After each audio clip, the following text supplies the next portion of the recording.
As we think about how we make our schools conducive to student achievement and well-being, it's really important for us to think about how it is sometimes our students may actually feel unsafe. As we think about student achievement and well-being in the context of an inclusively designed classroom or school, we have to think about students' ability to feel safe. A child can feel unsafe if they feel erased. They don't see themselves reflected, or we're not meeting their needs, they would live in a fearful state. In spite of the very best approaches to assessment and instruction, when students in our schools and our classrooms don't feel safe, they're not able to perform at their highest levels. Sometimes it might mean that we've put in all of the resources that we can and the performance isn't changing. As a system, we know that we have patterns and trends that we must try to interrupt. A lot of times we have conversations about children who have dropped out of school. But in fact, if a school and a system is doing everything that it can to support children, they will not drop out. There's been research that's been done that talks about or reconceptualizes this notion of dropping out to actually being pushed out of systems. That's been done by work by Dr. George Day at Oise U of T, where they talk about the earliest memories of young black boys and their disengagement from school starting as early as grade 4.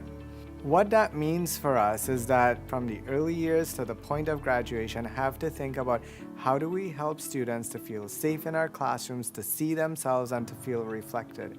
Because in spite of everything we might try to do, though we always maintain the highest levels of assessment and instruction, students, if they don't see themselves reflected or feel safe, they will not be able to perform at their best levels. When students don't feel safe, in fact, when any adult doesn't feel safe in any particular environment, something happens called amygdala hijack. The amygdala is the part of our brain that controls the fight, flight, or freeze part of our brain. It's what helps to keep us safe and secure. When the amygdala is triggered, our ability to engage in complex thought is lost. At a resting state, our brains can process over 700,000 bits of information at once.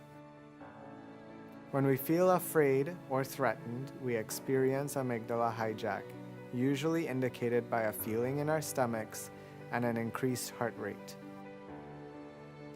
When we experience an amygdala hijack, our brain's ability to process information decreases drastically, sometimes down to 2 bits of information. Amygdala hijack can last for 20 minutes, which means your ability to process information is halted for that long.